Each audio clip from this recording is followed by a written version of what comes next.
गाबोन दुलाराय बर' फरायसा आफादनि जोनोम सान 55थि जाहैगोन।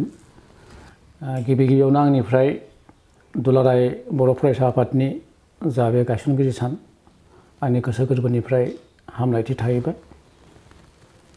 दुलाराय बर' फरायसा आफादा जाय जोनोम जानाय बुब्लिनिफ्रायनो फरायसा आथालाव जायखिनि नांगौ, जायखिनि गोनां, जायखि बिथांमोना सेंग्रा आथालाव थानानै हारि दैदेनबोनाय फरायसाफोरखौ स्पेसियेलि दैदेनबोनाय खामानियाव बिथांमोना मावबोदों। आरो जों नुनो थांदों सम बायदि समायाव बिथांमोना गावनि हारिनि जायफोर दाङा बाजिफोर दङ बेखौ मेंनो रोङै निस्वार्थ, जायखौ जों असमियाव बाहायनो निस्वार्थ भाबै बिथांमोना खामानि मावबोगासिनो दङ। बेनिखायनो आं बिथांमोननि बे जाय गाबोननि गायसननाय सान आं गोरबोनिफ्राय आं बावदों। आरो आं गावबो उन्दै समनिफ्रायनो दुलाराय बर' फरायसा आफादजों लोब्बा दङमोन। आरो मोनसे समाव नलबारि जिल्ला दुलाराय बर' फरायसा आफादनि 1977-78 AGS थामहिनबा आखान्थि गाहाय नेहाथारि महरै आं खामानि मावदोंमोन। दा बेयाव फरायसाफोरनि जाय मेंनो रोङै खामानि हारि सिबिनायनि थाखाय बे खामानियाव ओरैबायदि बिथांमोना बावसोमबोबाय, दा बेखौ जों थारैनो गनायथारनांगोन। जों सानो माब्लाबा जे बिथांमोननि जाय गिबि गायसनगिरि नेहाथारि महरै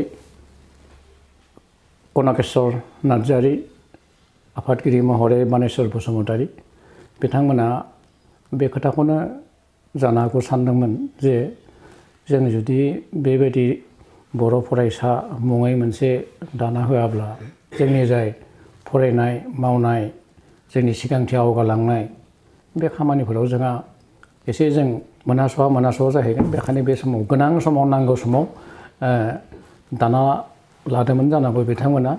आरो उननि फारिफोराव जों नुदों जायफोर जोंहा भारत सरकारजों थानानै, भारत हादरजों थानानै जोंनि जाय मोननो गोनां मोन्थाय, बे मोन्थायफोरखौ जों नुदों। आरो बेफोरखौ मोननो थांनाय नाजानायाव नंगौ जोंहा राजखान्थि हान्जाबो थागोन, जोंहा थुनलाइ आफादबो थागोन। बेबायदि हान्जाफोरनि लोगोसे गोनां जानायाव बिथांमोनजों सहयोग होनानै हारिखौ बोरै गेरेमसा खालामनो हायो, बोरै जों सिगांथिं आवगायलांनो हायो, बेखिनि खामानिखौ मावदों। आरो बेफोरनि फिथाइ महरै जों नुनो मोनदों जायफोरा जोंहा बर' गुबै जायगा दङ, बे बर' गुबै जायगायाव जोङो 1993 जोङो BSc मोनदों। बेनि उनाव जों BTC एकर्डबो जाबाय 2003 आरो फैयै जों 7 BTRबो मोनबाय। दा बेफोराव बे नङा जे बिथांमोना सेंग्रा आथाल जानानै राजखान्थिनि खामानि मावदों, जों बेखौ बुंनो थाङा। नाथाय बिथांमोना बर' हारिनि गांनाय उखैनाय जायखिनि थामोनथा मोन्थाय मोननो गोनां खामानि दङमोन, बेफोरखौ मोननो थाखाय बिथांमोना गोसो गोरबोजों नाजाबोदों। मेंनाय गैयालासे सेक्रिफाइस, जायखौ जों इंराजियाव बुङो, बे सेक्रिफाइसखौ जों नुबोदों। आरो आंनि बिथिङावथ' आं नुदों बे सेक्रिफाइसनि बेलायाव बर' साहित्य सभा आरो बर' फरायसा आफाद बे मोननै हान्जाया समानै जुदि मावामोनब्ला, बर' साहित्य सभाया बर' हारिनि गार्जेन हिसाबै मावामोनब्ला, बर' फरायसा आफादा बर' फरायसाफोरनि आरो बर' रायजोनि गांनाय उखैनायखौ, गावनि मोन्थायखौ बेखौ जों मोननो थाखाय नाजायामोनब्ला जों हयथ' दिनैनि नैबे जों जे मोनबाय 7 BTR बेबो हयथ' मोननाय नङामोन।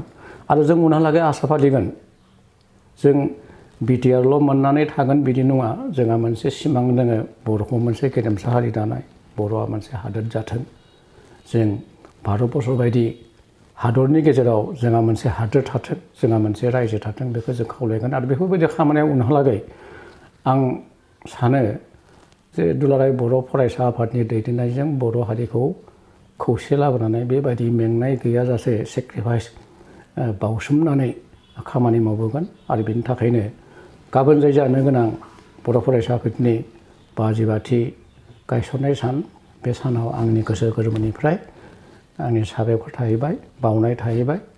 आरो बिथांमोना जिखिनि मावदों बे मावनायखौ आं मोजां जादों होननानै आंनि गोरबोनिफ्राय फोरमायथिबाय।